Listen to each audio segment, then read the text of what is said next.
चलिए एक तुलना करके आपको बताता हूँ।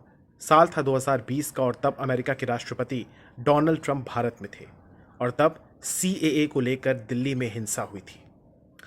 अब 2025 का ये साल है और अमेरिका की इंटेलिजेंस डायरेक्टर तुलसी गबार्ड, न्यूजीलैंड के प्रधानमंत्री और स्लोवानिया के विदेश मंत्री इस समय भारत में हैं। किस तरीके से, यानी कि सोमवार को आपने देखा कि किस तरीके से वक्फ अमेंडमेंट बिल को लेकर हंगामा हुआ, प्रदर्शन हुआ और फिर रात होते होते नागपुर में, महाराष्ट्र के नागपुर में हिंसा भड़क जाती है। क्या इसमें कोई लिंक नहीं है? ये आप सोचिए। बात अगर नागपुर की हिंसा की करें तो नागपुर में दो इलाके हैं जिनका नाम है महाल इलाका और चिटनिस पार्क। इन दोनों इलाकों के बीच वहाँ पर हिंसा भड़क गई, दो गुटों के बीच, और गाड़ियों में आग भी लगाई गई। पुलिस पर पथराव हुआ, घरों से पत्थरबाजी हुई है, बड़े बड़े पत्थर फेंके गए। 1 दर्जन से अधिक पुलिसकर्मी भी घायल हुए हैं। अफवाह के चलते ये पूरी हिंसा हुई। फायर डिपार्टमेंट के लोग भी घायल हुए हैं। धारा 144 पूरे इलाके में लगाई गई है। शांति व्यवस्था बनाए रखने के लिए भारी पुलिस फोर्स की तैनाती भी हुई है। फिलहाल नियंत्रण में स्थिति।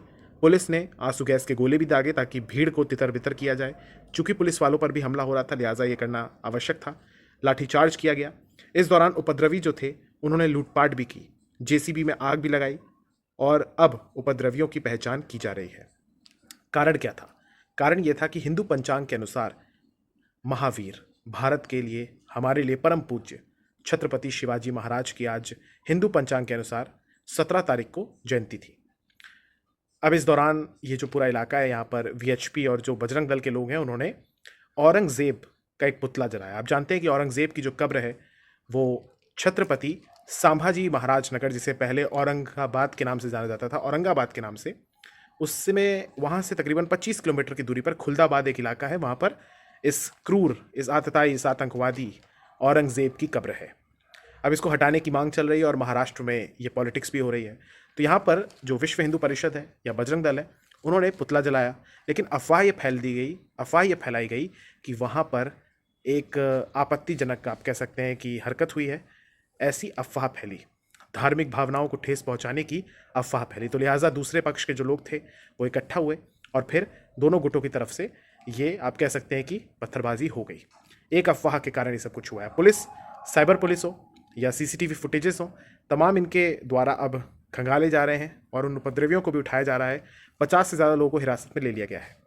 इस पूरे मामले पर राज्य के मुख्यमंत्री देवेंद्र फडणवीस हों या नागपुर से सांसद और केंद्रीय मंत्री नितिन गडकरी जी हों, दोनों ने ही अफवाह पर विश्वास ना करने की अपील की है, अफवाह पर ध्यान ना देने की बात कही है। और साथ ही जो डिप्टी सीएम है एकनाथ शिंदे, उन्होंने ये कहा कि ये प्लान्ड वे में हुआ था, योजनाबद्ध तरीके से हमला हुआ है और दोषियों को बख्शा नहीं जाएगा। अब आप कल्पना कीजिए कि औरंगजेब, एक सत्य यह है कि उसने भारत पर राज किया, लेकिन यह भी सत्य है कि औरंगजेब ने हिंदुओं पर हमला किया, धर्म परिवर्तन कराया, मंदिरों को तोड़ा, छत्रपति संभाजी महाराज को उन्होंने यातनाएं दी।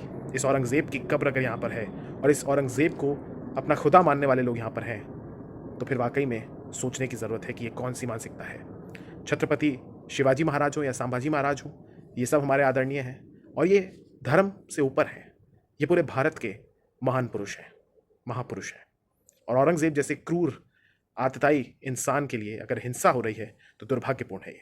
और जिन लोगों ने भी भारत की फिजाओं को, यहाँ पर सांप्रदायिक तनाव घोलने का प्रयास किया है, उन्हें वाकई में सख्त से सख्त सज़ा मिलनी चाहिए।